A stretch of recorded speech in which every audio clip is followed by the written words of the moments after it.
basit na lalaganta. Dahil hanggamin na tipod no ngamin ni Brother Pio Villacruces. Actually, tikinapod mo lang kapsat, kitwa, in black nak dahi tangay sa kapsat, dahi tanga, i-claim lang, ito mother lang, pero in black nak. Ngamin, apay in black nak, ngamin na dati sarita, iti nga kunana, nga balbaliwak ka nung sursuro ni Inay Conchita.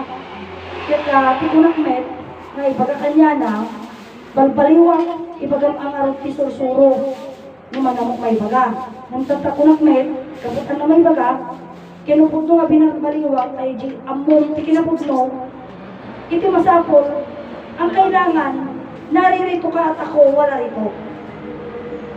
Kung yung katuruan na sinasabi mo ay tunay na katuruan ng Inay Conchita, supposed to be, ikaw yung naririto at ako yung wala rito. Kasi ikaw yung katotohanan. No? Ngayon, ang sinasabi niya, mga kapatid ko, amo yung may sakadagitibahan na, kanya, pakawanan na ni Apo Josuray ni Amang Martiniano, pakawanan na. Tako na ni Amang Martiniano, nasi siya at dahil yung masursuro na ipaay ka, dagiti ngay, ano tawag ito yun, mangmang, no? So, nababati adal na, dagiti na nga ito ti adal na. Nung siya agsarita itata, gabsat, nga, kayarig na baliwak aling nga sarita. Wano, i-claim ko nga mali aja sarita ni Ama. Abay. Ngamin, iti tao, itinapatag. Di sarita ni Ama Martiniano, adal mo, kinawan adal mo, itinapatag. Ang mahalaga dito, alam mo yung kahulugan ng bawat salita mo. Okay. Ngayon, ang hirap kasi na may mga tao na nagsasaysay, nagsasalita na hindi nila alam yung kahulugan ng salita. Yung salitang personal at yung salita na kasangkapan, kinatawan, magkaiba yan. Ngunit ang salitang kinatawan, mas mababa kaysa salitang personal. No? Ngayon, klin niya, ito, kaya nga salita tunay na ang mga bagay, kung ikaw ay marunong o ikaw ay walang karunungan, malalaman sa salita mo. Sa salita mo may malalaman. Kasi doon sa salita, malalaman at maririnig natin kung gaano, kung baga ito, pilak ba o ginto yung sinasabi mo. Bakit? Kasi dito sa mother ng kami na grupo, mga kapatid ko, claim namin na si Inay Conchita personal ng lupa. Siya mismo yung lupa. Siya mismo yung katawan ng, hindi lang katawan ko, siya mismo yung personal. Kasi yung lupa hindi tao, naging tao yung lupa, si Inay Conchita yun. No? Kasi si Inay Eva, lupa yan na ninilok ni Ama Adan, kaya naging tao. Pero si Inay Conchita hindi. Siya mismo yung lupa, nagkatawang tao. Walang lumilok sa kanya. Kasi yan ang Diyos na naging lupa And dahil nga ang lupa ay hindi tao, yung lupa mismo ang naging tao. Ngayon, ipinipilit itong tao na to, na ni Mr. Pio Villacruces, na si Inay Conchita ay kinatawan. So, ang pagkakilala niya kay Inay Conchita, mababa lamang. Mga kapatid ko. Kaya nga doon sa kanta, itaas ang antas ng katotohanan. No? Ngayon siya, binababa niya. Kasi ine-emphasize niya, sinasabi niya sa post ni Sister Adelaida, na si Inay Conchita kinatawan lamang ng lupa. Mga kapatid ko. Ito, parang ito sa mga kamay ko. Mga kapatid ko, sa mga daliri ko. Ito buong kamay ko. Pero sinasabi niya, hindi yung siniliit ko, ang kamay ko, hindi, daliri lang yan. Itong 10 daliri na ito ay kinatawan lamang ng kamay ko. Hindi siya ang kamay. Kinatawan lamang ng kamay. Ngayon, yung sinasabi niya na si Inay Conchita ay kinatawan lamang ng lupa, mababa yun. Kaya yan ang sabi ko. Yan ay patunay na may mga tao na nagsasaysay at nagsasalita na hindi nila alam kung ano pinagsasabi nila. Ito na yun sa kanta na sinasabi, taas ang antas ng katotohanan. Ngunit may doon din sa kanta na yun, ang sabi, magsuri sa taong gaganap, sapagkat marami sa ngayon nagpapanggap lamang, ibig makilala na sila ang tunay. Hindi yung ipinapakilala nila ang tunay, kundi sila. Di man yun ang tunay. Mga kapatid ko, at isa na siya dyan. Diretsong sa salita. Diretsong usapan. Ngabsat. Pura yung maita. Diretsong masarita nga kita, dahil kita tao, nga may isa nga nagilamlambang tisursuro iti motherland. Anya tisursuro ni Inay Conchita. May isa nga Diyos. Iisang Diyos ang katuruan ng inay. Langit ko pa adan. Yan ang katuruan ng Inay Conchita. Mga kapatid ko, ano yung sinadatnan nila? Yung sinasabi, kaya masabi ko, bakit kliniklaim ko na ang grupo na ito, Motherland Promise Land, ay katotohanan?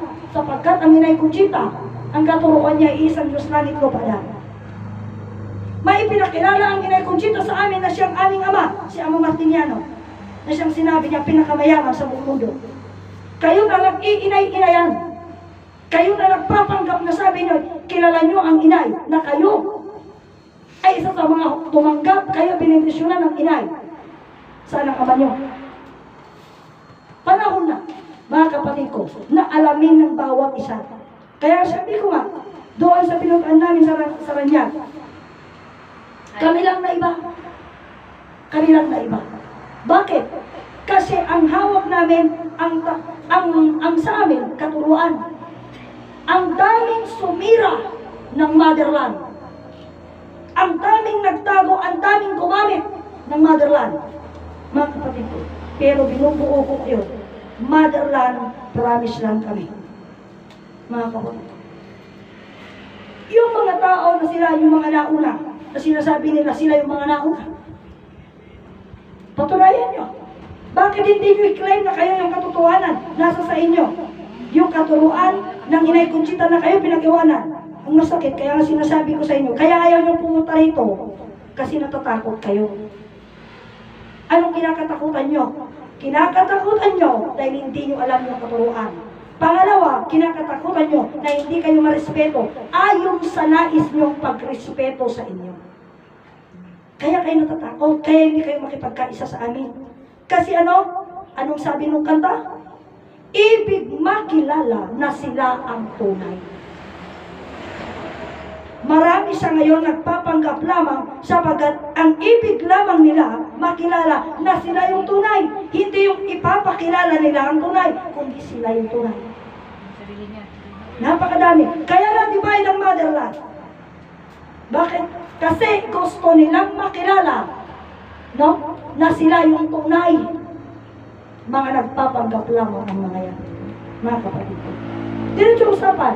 Bakit ko tinatanggap? Bakit ko sinasabi na ang Inay Conchita, ang katuroan niya ay isang Diyos langit lupa alam. Sapagkat ang Inay Conchita, matagal na tinawag nila siyang inang lupa.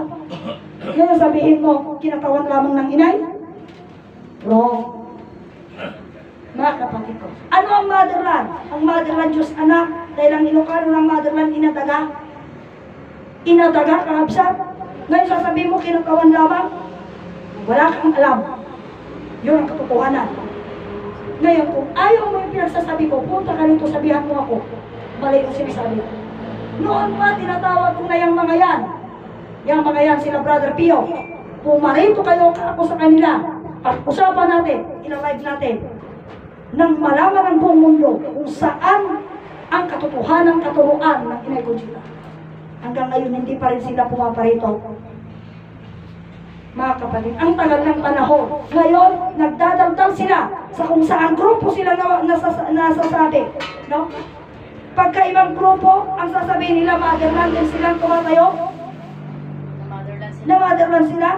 Tapos wala sila sa main. Pagkatapos wala sila sa main. Paano pag pupunta yung mga yun? Imagine mo. Ay, ito iti motherland. Rangayan mo. Last year, naggrupo sila ng ginasabi nilang divino gobyerno. Ang dami-dami nila dyan. Mga kapatid ko, andito kami, kung tutuusin mo, nasa ano ba yun dito? Sa paligid lamang ng ilong nila. Bakit hindi kami pumaroon? Mali sila eh. Kami, mga kapatid ko, natanggap. Yung mga sinasabi ko sa inyo, hindi lang motherland mean ito, motherland promise land ito. Kaya nga sinasabi ko, ito hindi kinuklaim na promise land. Hindi rin kiniklaim na motherland. Eh anong kiniklaim ko? Motherland promise land. Biyag kang baging amaking ina na to. Mga kapatid, dito usapan. Kasi marami. Kasi nga, ipinipilit niya, tingnan mo ang Inay Conchita kanya ang kinatawan lamang ng inang lupa. Pagkatapos sinasabi niya, ang tunay naman nilikha ang lupa. O kita, di ka mali, nagtibag pagana. Paano mong sasabihin na ang lupa, ang manlilikha ang lupa? O, paano mo ang langit? Paano nga yung God Almighty? Tamo? Kaya ang dami, kaya nga sinasabi ko yan lagi, sinasabi kay Amadan. Bumalik ka na Amadan nang mapatunayan ang katotohanan dahil napakaraming nagmamarunong ngayon. At ang mga nagmamarunong na yan, ang mahirap. Ang mahirap sa mga nagmamarunong na yan, nagpapakilala sila na sila yung tunay. Imagine mo. Hindi madiretso ang usapan. Kaya nga nung nagsalita siya ron sa rangayan, ang sabi ng Inay Conchita, ang Quirino, ang key, ang Biskaya, ang base, pinalakpakan nila. Oh, pinalakpakan nila. Mga papareha silang mga walang alam. Ang sabi ng Inay Conchita sa salita lamang yan, salita niya sinabi, ang Biskaya ang base, ang Quirino ang key, ang Isabela ang isang kampana, kanya, na siyang monobela, at ang Cagayan, nakakagayan. Pero, ito hindi lugar, tao ito. Saan ang base? Hardin ng paraiso. Motherland sa Jerusalem ang paraiso, ang base, hindi sa Biskaya. Ano ang Quirino? Base na lugar. Base na lugar yun. Kasi pagdadapunan, pagkatipon-tipunan ng tao. Hindi doon sa Biskaya. Iba naman ang sabi, yan daw ang pintuan. No! Ang pintuan ay babae. Mga kapatid ko, ano ang key? Yan si Amang Adan. Mga kapatid, asan ang monobela? Nag-iisang monobela na siyang Isabela. Kasi nga, dito nga, makikilala ang ama at ina. Ano yung lagi kong sinasabi sa inyo? Magbuhat ang Santiago hanggang Ilagan. Saan matatagpuan? Sa taloktok ng bundok ng 3 ime. Nakatanaw sa mga palayan. Saan yun? Dito sa amin. Yan ay mga bagay, salita, ito, na hindi lamang ayaw nyo tanggapin ang katuruan. Pumunta kayo sa Biblia. Kung ayaw nyo. Kasi ako every time na may kagaya doon sa Delfin Urbano, na pinuntahan namin. Eh sabi niya yung Biblia daw ang pinagbabasa niya at pinagbabasihan niya. Ang napakahirap sa inyo, wala. Nung tinanong ko yung sa Biblia, wala namang alam. Alam mo pa ng isang araw ng Diyos, 1,000 taon ng tao. Hindi niya alam. Nasa Biblia daw yun. Buti na lang may nagbabasa ng Biblia. Ay, alam ko yun. Sabi niya, nabasa ko yun sa Biblia. Tingnan mo, nagmamarunong kahit sa Biblia, alam daw. Nung masabi, wala naman silang alam. O, yung na pinagmamalaki nila, na pinagsasabi ko rin, ano yung nakasulat, John 3:16, whoever believes, doon sa Tagalog, kung sino man ang maniwala kay Jesus, ay hindi mapapahamak o mamamatay. Ngunit mabibigyan ng buhay na walang hanggan. Ano nangyari? Bakit nga pati si Jesus pinatay? Kasi yung una sa pagmamahal daw eka ng Diyos. Sa tao sa buong mundo, binigay niya yung bugtong na anak niya. Para sino mang maniwala doon, ay maililigtas at hindi mamamatay. O ano ngayon? Ang Diyos nila mangukom. Di puro sila baliktad. Kaya sinasabi ko, maraming mayawak dyan, maraming nagpapasa dyan, hindi nila maintindihan yung binabasa nila. Kaya nga noon sinasabi ko pa sa inyo, mag-usap-usap tayo. Kung anong gusto niyo, Biblia ang usapan, okay, come on. Biblia ang usapan. Diretso salita. Kahit na yung sinasabi, verbo. Diyos ay verbo, salita, bigkas wika. Tapos sasabihin nila yung Biblia, salita ng Diyos. Saan ang mga utak nila na mag-isip? Dito, utak nila. Imagine mo, ang Diyos eka ay salita bigkas wika. Bakit tao yun? Hindi. Salita bigkas wika. Ore ka nyo iba inchi ka o nahapon ka. Wika nga. Kung ano yung wika mo, yun. Salita bigkas wika. Yan ay Diyos. Tapos sabihin nila, yung Biblia nila, salita ng Diyos. nagsalita ang salita? Kailan nagwika ang wika? Wala pa. Ayaw nila dito sa katuruan ito. Ayaw nila sa naniwala dito sa katuruan ito. Dahil mayroon pang nagsalita noon, no? Na ang darating daw na Queen Isabela. Saan matatagpuan, saan mo makikilala si Queen Isabela? Sabi sa New York daw. Hindi taga Isabela ba? Bakit may monarchy ba ang Amerika? Wala.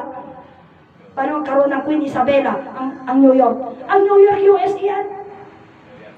Isu nga ang muyo, kabsat, iti tao, matiliw mo laang ijidila na, jibibig na, nga awan ang muna. Sa uitihan na mauwatan. Nga kabsat. Pakawanan lang ni Apo Diyos, yung sobrada mo, di ka sasakulan. Ito naman tuwag na may proklamat kinaumpog ka. May proklamat ikaw ang kamuda. Mga di katotohanan, ang damit nga magsalita. Punta kayo rito na mapatunayan nyo kung sino kayo, na marunong kayo. Oh. Kung kayo nung handa nga umay, kung kami ang aming kinabanan, kung kanto tagi umay. Oh. Ang titindi nag-imbita pa yung isang kapatid sa Promised Land. Ang sabi ng sagot naman, ganito. Kung kuha yung natan una na. O, tamo, aging imbita, titaga Motherland, iya Promised Land. May ka-brother, may ka-sister, mag-birthday ka, kinihinay ito, August. Ay, kung kuha yung natan. O, dangkin nyo aja. Kung kuha yung natan, una da. Tirabang si kayo, tiyo may dito yung Motherland. Samantalang itilas tirabang si kayo at taga-Motherland yung may Promised Land ko na da. Itinaminsan nga tawan, kita nga mualaon pati pasar. Natoy, pagsisinidiranan. Tasak tagsisidir, puta. Itinaminsan nga tawan, hindi ipagbagada, titipino, kumpierno, dita baba. Kat ipagbagada nga tirabang at ako makanong taga-Promised Land. Nagpierba, at kumara na magkukwada. Timaw pa, magdaba, iti San Manuel. Katabagan, kung ano ngay kanong nga sumangpad, kung ano na kanong nga mapangay at pirma, top tumaan na mo ti kukwada. O kita, saritahan pa ila daya, itatagin mo kita, kukwayo laong dahil ako na. Alaman, ang kanya sumangpad, ti kinaba ng niamadan. Baka nung tiro Ryan da sister ko, taga-promise lang nga kakapsat, may da kami man tulungan nga gipunong ti kwarta.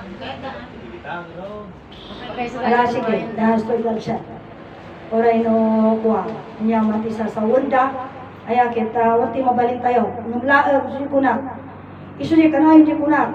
Napag kami dirang ayan. O, niya man tinapasamak ijay. Bahala ka na maadan na niya pwede mapasamak. Tami magkaya nga tangilan jay. Pasamak, ajay. Ngam man nga asing nga Diyos. O, mapasamak dayta, nga Buddha sa kalubungan, ang Buddha iti Diyos nga man nakabalin, nagpaling nga tao, ang aming handa, ipaay na, kabsa, kasipre sa kalubungan. Ala, pasama ka mo na madan, at mo kasta makita ti kinapugnuta. kinisentribilito to, kaya kung nakuran nga ako. Iso na ita, kabsa. Kaya Kita, niyamatang to pa. itiyawagat mo may mga personal, ti saritan, ay ti mga personal, ti personal na. Hangko mapalbalabas. Kabsa, kasi dinarap ko na, pudno kayo, anya ka na niya salita, nabayag ka no talaga lalaki. Hindi may English. If you have a ball, come over and see for yourself and speak your mind with us. Niya diyan, ako nga Tagalog ng tabakano'y bagada nga kamali. Iti sumarunong mga i-present, iti personal na. Prinsipe Petronio Faustina nga po. Oh. The person I'm calling, the prince, I think he has a ball. Hindi rin dalan.